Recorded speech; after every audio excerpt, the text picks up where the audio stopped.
नमस्कार दोस्तों, स्वागत है आपका स्टडी फॉर सिविल सर्विसेज में। वीडियो को पूरा देखिए। कोई भी आपका फीडबैक है, कोई सजेशन है, तुरंत वीडियो में कमेंट करके जरूर बताइए। अच्छा लगे तो वीडियो लाइक जरूर कर लीजिए और ऐसे वीडियो लगातार फ्री में पाने के लिए चैनल को तुरंत सब्सक्राइब कर लीजिए और बेल आइकन को जरूर टैप कर लीजिए ताकि आगे भी सारे वीडियो आपको मिलते रहे। यूट्यूब में फॉलो करते हैं तो प्लीज ये वाला फ्री टेलीग्राम चैनल जरूर ज्वाइन कर लीजिएगा। सारे नोटिफिकेशन, सारे अपडेट यहीं पे आते हैं, ध्यान रखिएगा। स्टडी फॉर सिविल सर्विसेज का कोई भी पेड ग्रुप अगर आपको ज्वाइन करना है तो सिर्फ 856480560660897523864455 यही नंबर है हमारे, सिर्फ जहां पे कॉल या व्हाट्सएप कर सकते हैं।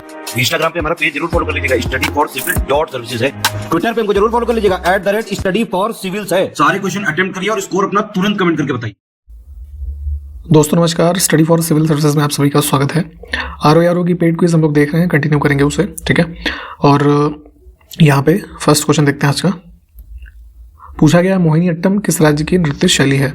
तो मोहिनीअट्टम डांस परफॉर्म किया था, जो हमारे क्लासिकल डांस पे हमने कई बार बात की हुई है, ये परफॉर्म किया था कहाँ पे, केरला में, ठीक है। Option B. कुछ हमारे पास कल्चरल फेस्टिवल हैं, स्टेट का नाम है, उस रेफरेंस में इनकरेक्ट पेयर। तो लावनी जो है ना, ये महाराष्ट्र में होता है, ये गलत है, पंजाब में नहीं होता। नेक्स्ट है, कौन सी गैस बायोगैस का एक प्रमुख घटक है। तो जैसे काऊ डंग वगैरह से पहले बायोगैस प्रिपेयर करते थे ना, जो कुकिंग वगैरह के फ्यूल के रूप में भी यूज़ होता था। तो मुख्य कंपोनेंट क्या होता है कि ये इसमें CH4 जो है, इसका निर्माण होता था। कॉन्स्टिट्यूशन का हमारा जो प्रीएम्बल है, आप इसको प्लीज़ याद कर लीजिएगा। इसके जितने टर्म यहाँ पे एक एक शब्द इंपॉर्टेंट है, अक्सर क्वेश्चन इससे सही हो जाता है अगर आपको याद है।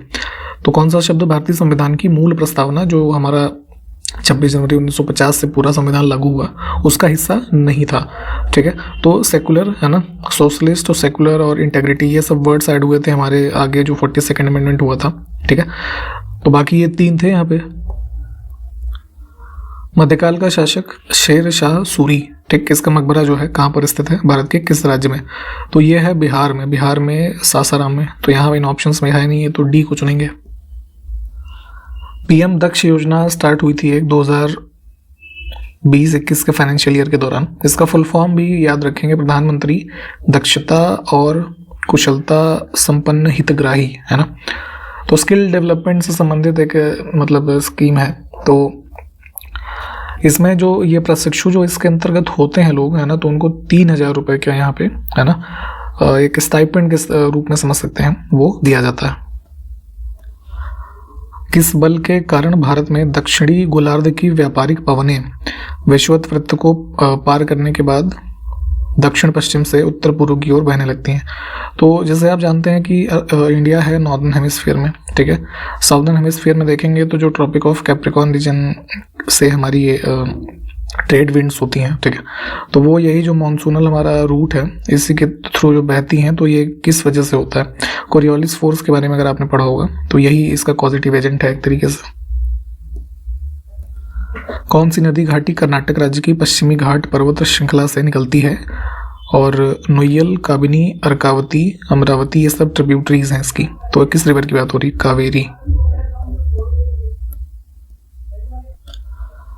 निम्नलिखित में से किसको संविधान के दस्तावेज का मसौदा तैयार करने वाली संविधान सभा के कानूनी सलाहकार के रूप में नियुक्त किया गया था। तो कॉन्स्टिट्यूएंट असेंबली थी हमारी, तो उसके ये मतलब लीगल एडवाइजर थे, ये टर्म ध्यान रखेंगे, BN राव। Option D. 1834 में किसने एक नियम प्रस्तावित किया जिसके अनुसार प्रवाह में, बेसिकली जो विद्युत प्रवाह है उसकी बात हो रही है, तो विद्युत प्रवाह में परिवर्तन से प्रेरित विद्युत धारा परिवर्तन उत्पन्न करने वाले प्रभाव का प्रतिरोध करती है। यहाँ पे देखिए डेफिनेशन याद करने की आपको जरूरत नहीं है, इसमें बस ये ध्यान रखेगा कि जो हेनरिक फ्रेडरिक लेंज है ना, लेंज लॉ के नाम से ये जाना जाता है। और ये जो है हमारा इलेक्ट्रोमैग्नेटिज्म के रेफरेंस में जो इन्होंने लॉ दिया था, तो बस ये ध्यान रखना है। और ईयर हो सके तो बहुत ही वो होता है, तो ईयर पूछ लेते हैं, ठीक है। 1834, एक रशियन जो है फिजिसिस्ट थे ये। देखिए भारत में जो कुल रेलवे नेटवर्क है पूरे भारत में, तो उसकी कुल मार्गीय लंबाई मार्च 2020 तक उपलब्ध जो आंकड़े हैं, तो अभी लेटेस्ट में भी देखेंगे तो बहुत ज़्यादा इसमें चेंज हुआ नहीं है। मतलब ये रफली आंकड़ा 68,000 किलोमीटर का याद रखेंगे, ठीक है। और यहाँ पे 2020 तक की हम बात करें तो 67,956 किलोमीटर। किस राज्य में सेंसस 2011 के अनुसार देश में पाई जाने वाली अनुसूचित जनजातियों का प्रतिशत सर्वाधिक था? तो सबसे ज़्यादा एसटी पॉपुलेशन जो थी वो मध्य प्रदेश में रिकॉर्डेड है। कौन सी अरुणाचल प्रदेश की आदि जनजाति, ध्यान रखेंगे आदि जनजाति कहाँ पाई जाती है? अरुणाचल में, और इनके द्वारा किया जाता है ये तापू डांस। माइक्रो फाइनेंस सेक्टर में काम करने वाली कुछ NBFCs की एक अलग श्रेणी का निर्माण किस समिति के सिफारिशों के आधार पर किया गया है? तो NBFCs के जो मॉडर्न में, जैसे आप ये पेटीएम वगैरह देखते हैं, है ना, फ़ोन पे वगैरह, तो फाइनेंशियल सेक्टर में काम करते हैं। तो इनकी रिकमेंडेशन के लिए एक कमेटी बनाई थी RBI ने मालेगांव 2010 में, ठीक है। तो ये उसी की एक जो सिफारिश है, इनके आधार पर ही है, ऑप्शन सी। देखिए, किसी जो है मुक्त उद्यम अर्थव्यवस्था, यानी कि जो फ्री इंटरप्राइजेस की एक इकॉनमी हम पढ़ते हैं कभी कभी, तो उसकी एक विशेषता क्या नहीं है? तो बेसिकली मार्केट के रेफरेंस में आप इसको समझ सकते हैं। तो मार्केट में क्या है, सारे डिसीजन मार्केट के रेफरेंस में जो इकोनॉमिक प्लानर्स हैं उनके द्वारा नहीं लिया जा सकते हैं, वही यहाँ पे गलत है, ठीक है। कई सारे फैक्टर्स होते हैं इसमें। अन्य ऑप्शंस को भी यहाँ पे देखें और डिटेल में चाहें तो एक बार इसको पढ़ लीजिएगा। निम्नलिखित में से कौन सा अनुच्छेद ये कहता है कि माता पिता या संरक्षक 6 से 14 वर्ष के बच्चे जो होते हैं तो उनको शिक्षा के अवसर प्रदान करने के लिए प्रयत्न करना? तो ये फंडामेंटल ड्यूटीज़ वाले भाग में जो है उसकी बात हो रही है, 51A सब क्लॉज K, ठीक है। यहाँ पे हमारे पास 3 स्टेटमेंट है और सही को देखना है। तो हरित क्रांति शब्द का प्रयोग देखिए बहुत ध्यान से, ये UPPCS अक्सर ये क्वेश्चन पूछता है। ग्रीन रेवोल्यूशन टर्म से लोग कंफ्यूज हो जाते हैं। इसमें इस शब्द का प्रयोग सर विलियम गॉड ने किया था, ये ठीक बात है ना। यहाँ पे नॉर्मन बोरलॉग से कंफ्यूज हो जाते हैं लोग, उनको हरित क्रांति का जनक कहा जाता है, ठीक है, ये बात ठीक है यहाँ पे। और MS रंधावा को भारत में हरित क्रांति का जनक कहते हैं, ये गलत है। भारत में MS स्वामीनाथन जो है वो इस चीज़ के जो है ग्रीन रेवोल्यूशन को बढ़ाने के लिए जाने जाते हैं। तो पहला और दूसरा ठीक है सिर्फ। नेक्स्ट है कि रिजर्व बैंक ऑफ इंडिया ने माइक्रो फाइनेंस जो लोन्स हैं, है ना, उसके लिए अभी रेगुलेटरी फ्रेमवर्क रिसेंटली रिलीज किए थे, तो वो ईयर पूछा गया है। तो लास्टली ये जो आया है 2022 में। नेक्स्ट है रण उत्सव किस राज्य में मनाते हैं? तो ये पॉपुलर एक कल्चरल फेस्टिवल है, कच्छ रीजन में मनाते हैं, गुजरात में, ठीक है। भारत के किस शहर को उसके ऑटोमोबाइल उद्योग के कारण डेट्रॉइट ऑफ इंडिया कहा जाता है? डेट्रॉइट एक वर्ल्ड वाइड काफ़ी फेमस मैन्युफैक्चरिंग सेंटर है। तो आप जरा हमको ये बताइए किस देश में स्थित है, ठीक है। और यहाँ पे भारत का जो शहर इस नाम से जाना जाता है ये है चेन्नई, तमिलनाडु में। देखिए, हिस्ट्री का क्वेश्चन है, बृहद कथा कोश एक पुस्तक है, इसके लेखक का नाम बताना है। तो ये हरिशेण के द्वारा लिखी गई थी, ऑप्शन डी। इसी से मिलती जुलती एक किताब और पूछी जाती है, उसका नाम है सिर्फ बृहद कथा, है ना। यहाँ पे जो पहला टर्म है, तो इसके लेखक हैं ये गुणाध्य, ठीक। ये कौन थे? तो ये सातवाहन किंग थे, ये हाल इनके वो थे, मतलब कोर्ट पोएट थे कह लीजिए। और ये पुस्तक जो लिखी गई है ये बृहद कथा, ये है उसमें पैसाची लैंग्वेज में, है ना। इसको कई बार पूछ लेते हैं, उसको ध्यान रखेंगे। और ये वाली जो है ये संस्कृत की है, ठीक, बृहद कथा कोश। कार्नेटिक म्यूजिक की क्वीन के रूप में किसे जाना जाता है? तो ये हैं MS सुब्बुलक्ष्मी। भारत के सबसे ऊंचे जलप्रपातों में से एक जोग जलप्रपात किस नदी पर स्थित है?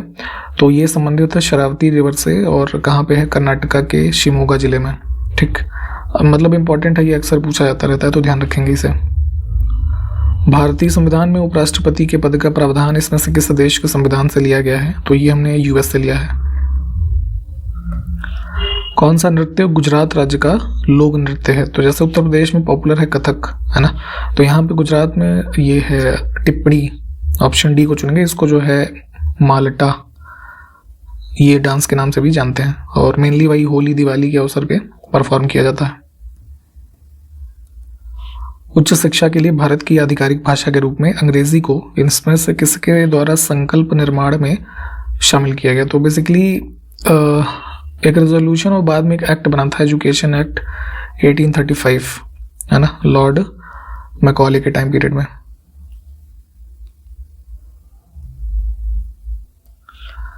इसमें से कौन सी श्रीलंका की एक पारंपरिक नृत्य शैली है? तो पॉपुलर है काफ़ी श्रीलंका में, ये आपका कैंडियन, ऑप्शन बी। एझावा जाति से आने वाले समाज सुधारक नारायण गुरु, जिन्होंने जाति विरोधी आंदोलन का प्रचार प्रसार किया, इनका जन्म जो है कहाँ पे हुआ? तो ये हुआ था इनका जन्म केरला में, और इन्होंने बहुत ही फेमस एक मूवमेंट था श्री नारायण धर्म प्रतिपालन योगम, ठीक है, शॉर्ट फॉर्म में इसको SNDP मूवमेंट कहते हैं। तो 1902 में जो है इसको चलाया था।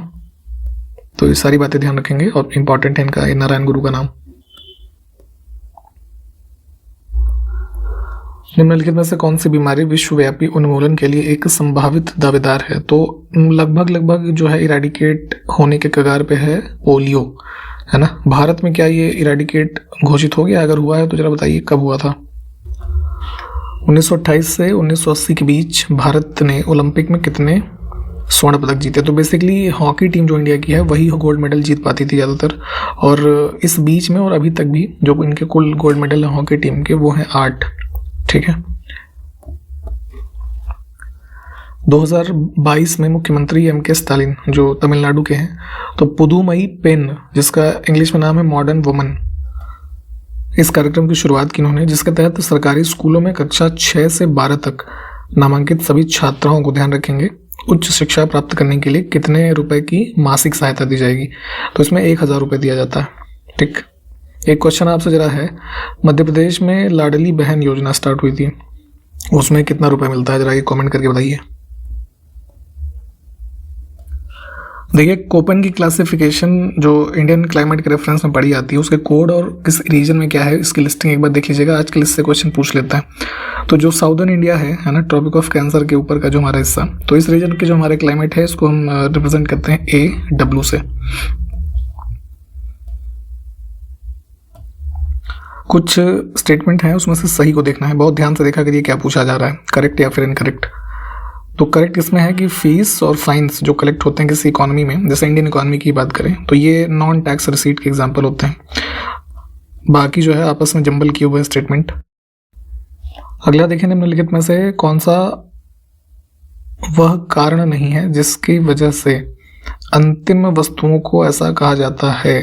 तो शायद ये पहले भी हमने देखा था कि जो लास्ट गुड या फिनिश्ड गुड्स है ना, हम कहते हैं किसी चीज़ को, क्यों कहते हैं? तो ऐसा तो है नहीं कि उनका उपभोग सबसे आखिर में किया जाता है, ये नहीं है। बेसिकली जो मैन्युफैक्चरिंग की पूरी प्रोसेस होती है, फर्दर उसमें कोई चेंज ना हो, वो होता है हमारा लास्ट, है ना, अंतिम वस्तु या लास्ट गुड। तो ये D वाला जो है,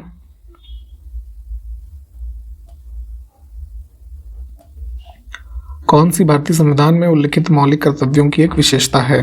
तो फंडामेंटल ड्यूटीज़ की स्पेशलिटी ये है कि कॉन्स्टिट्यूशन जो हमारा है इनको डायरेक्टली इम्प्लीमेंट करने का प्रावधान नहीं करता है, ठीक है। ये आपके विल पे है या आपकी ड्यूटी ये बताई गई है, आप उसको करें तो बेहतर ही होगा, है ना, ये कथन हमारे लिए ठीक है। किसी भी इकोसिस्टम का ड्राइविंग फोर्स क्या होता है? पारिस्थितिकी तंत्र का प्रेरक बल। तो अल्टीमेट सोर्स ऑफ एनर्जी या हमारा ड्राइविंग फोर्स है सोलर एनर्जी जो हमें प्राप्त होती है, ठीक। इनमें से कौन सा वृक्ष पर्यावरणीय संकट माना जाता है? एनवायरमेंटल हेजार्ड होता है यूकेलिप्टस।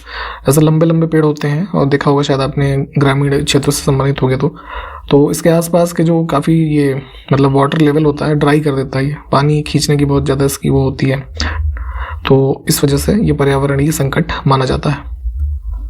बायोडाइवर्सिटी शब्द का प्रयोग इसमें से सबसे पहले किसने किया था? तो ये वॉल्टर G. रोजन, ठीक, ऑप्शन बी।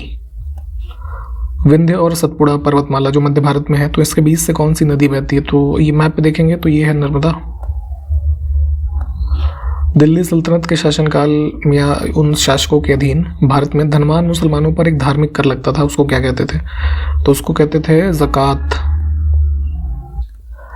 किसी स्थान पर तापमान, आर्द्रता, वर्षा, वायु वेग जो होता है आदि के संदर्भ में वायुमंडल की प्रतिदिन की परिस्थिति उस स्थान का क्या कहलाती है?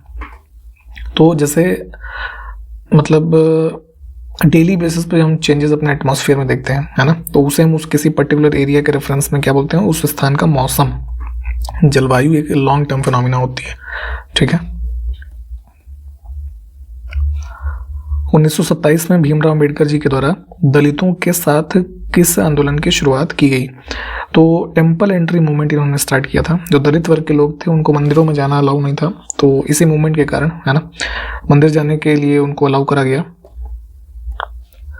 घर्षण कम करने वाले पदार्थों को क्या कहते हैं? तो किसी भी जैसे इसका ऑटोमोबाइल का एग्जांपल ले लीजिए, तो उसमें लुब्रिकेंट के रूप में हम कोई लिक्विड यूज़ करते हैं ना, तो वही होता है, घर्षण कम करता है। नालंदा विश्वविद्यालय जो कि प्राचीन काल में एक शिक्षा का महत्वपूर्ण केंद्र रहा, किस राज्य में स्थित था? तो नालंदा बहुत पॉपुलर है, बिहार में था ये, ठीक है, ऑप्शन बी को चुनेंगे। अच्छा, इसको बनवाने वाले शासक का नाम बताइए जरा। भारतीय संविधान का अनुच्छेद 40 ग्राम पंचायतों का संगठन एक किस रूप में बताता है? तो अगर आपको यही पता है कि 36 से लेकर 51 तक क्या है, DPSP, तो ये उसका ही पार्ट है, ठीक है। तो इसी के साथ यहाँ पे इस वीडियो को हमने कंप्लीट किया है। सारे क्वेश्चंस देख लें, समय आपके पास कम है, रिवीजन पे आप मैक्सिमम फोकस करें, ठीक है। इसके आगे से कंटिन्यू कर लेंगे अगले वीडियो में। तब तक के लिए नमस्कार, जय हिंद।